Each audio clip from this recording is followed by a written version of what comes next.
Tatlo na ang nag-file ng impeachment case laban kay President Bongbong Marcos. Yung una nga po ay final ng isang private citizen na si Attorney Andres De Jesus na sinasabi ng kampo ni Amy Marcos na drama lang daw. At ang sabi ni Pulong Duterte, scripted. Dahil yung daw attorney nito ay naging abogado ni First Lady Lisa Marcos. At hindi nga ba, ito din ang sinabi ni Erice, na may kaugnayan itong attorney nag-file na to ng kaso laban kay President Bongbong Marcos kay First Lady. So, drama-drama lang to. Para bang kakampi rin ni PBBM ang nag-file ng kaso. Para nga daw, kapag ito ay mabasura, wala na ibang pwede mag-file. Tatlo na nga po ang nag-file eh. So ano yan? Paano ba yan? Unahan? So itong pinapakalat nila ay ni Marcos na drama lang daw ito at itong si attorney ay may kaugnayan kay Lisa Marcos ay fake news po. Ang nangyari, itong mga kalaban, itong mga DDS, gumagawa ng kwento. Pati si attorney Rowena Guanzon, nakisawsaw sa issue na to. Sabi niya, ang estratehiya ni BBM ay ang paghahain ng reklamong impeachment laban sa kanya ng kanyang mga kasamahan at ibasura ito upang sa loob ng isang taon ay wala ng ibang reklamo ang maisampa.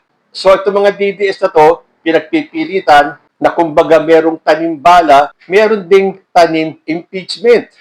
Pero sabi ko nga ang tanga naman nila First Lady, kung yung tauhan mismo nila ang pagpa-filing nila ng impeachment case, ito mga to, sila Guanzon, sila Pulong, sila Amy, parang hindi nag-iisip.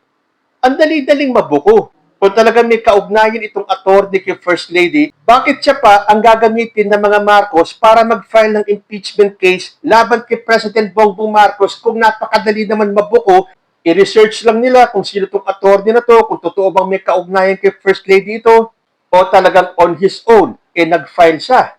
Gawa-gawa ng kwento itong mga DDS Diyan po sila magaling ang magtanim ng intriga. Bakit kaya? Dahil natatakot sila at malapit na ang February 6, yung pag-file ng panibagong impeachment case laban kay Sara Duterte. So, kailangan nilang mag-ingay. So, inunahan nila yung February 6. Nag-file itong attorney na to. Pero pinalalabas nila na ito itauhan din ng mga Marcoses. Diyan po sila nagkamali. Dahil nagsalita si Attorney De Jesus. Sabi ni Attorney Andre De Jesus, in fact, I dare anyone, including and especially Congressman Erice, to present evidence that I've somehow interacted with the First Lady, that I know the First Lady, that I've spoken with her, that I've met with her, because if he's able to prove or present evidence to that effect, I'm willing to have my balls cut off.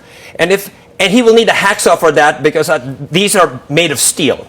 O yan, Rowena Guanzon, Pulong, Amy, kayong mga nagpapakalat ng chismis na itong si Atty. De Jesus may kaugnayan kay First Lady Lisa Marcos. Hinahamon kayo ni Atty. De Jesus.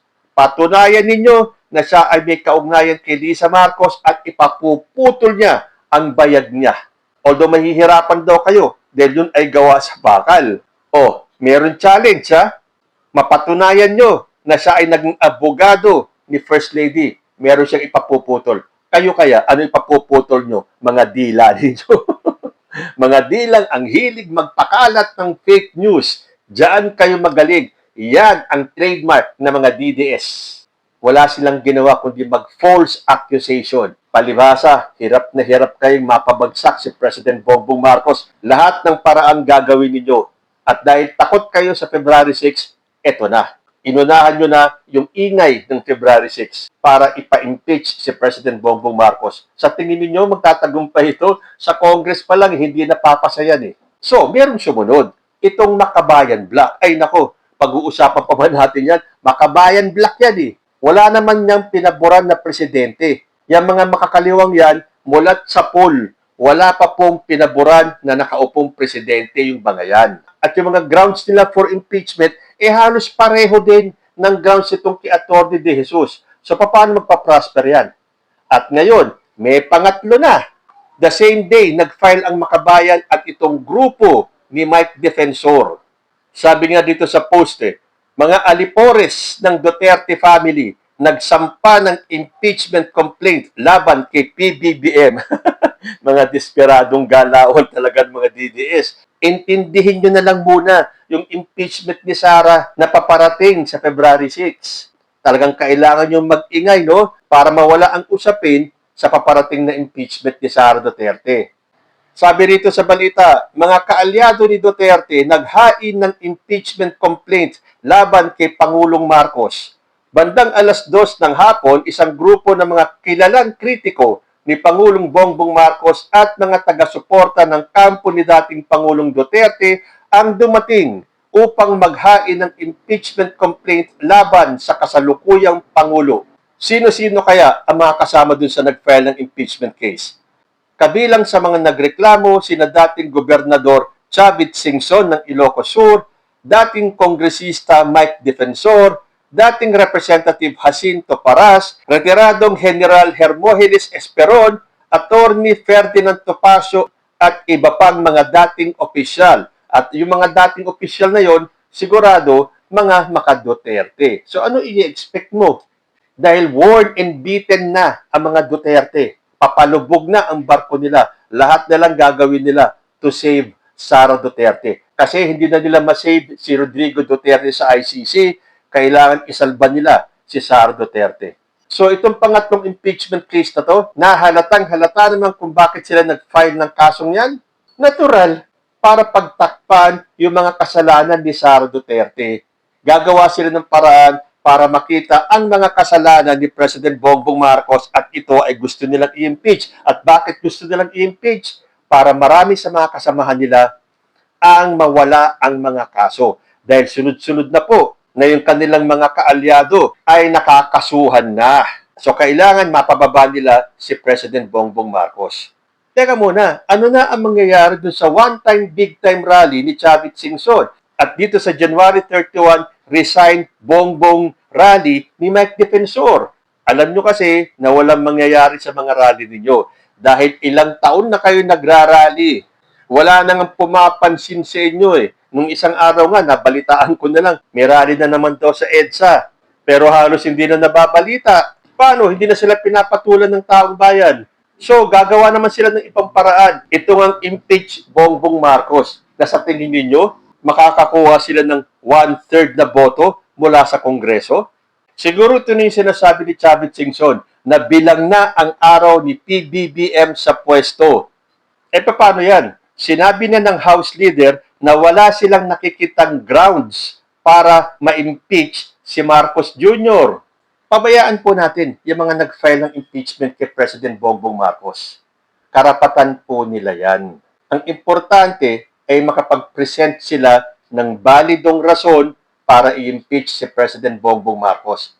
At sana makakuha sila ng hustong bilang ng boto galing sa ating mga kongresista. Sabi ko nga itong ginagawa ng mga DDS, testing the waters yan Titingnan nila kung itong mga impeachment cases na nakafile kay President Bongbong Marcos ay makakuha ng 1/3 votes sa mga kongresista. Dahil kung makakakuha sila ng enough votes para ma-impeach si Bongbong Marcos, ligtas na si Sara Duterte sa February 6.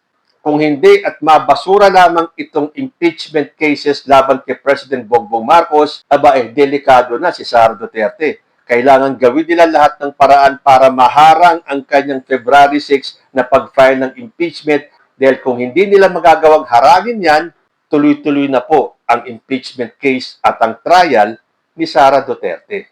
So doon sa hinahamon ni Atty. De Jesus, napatunayan ninyo na siya ay may kaugnayan kay First Lady Lisa Marcos, maglabas na kayo ng ebidensya. Dahil kung mapapatunayan nyo yan, papuputol ni De Jesus ang kanyang bayag.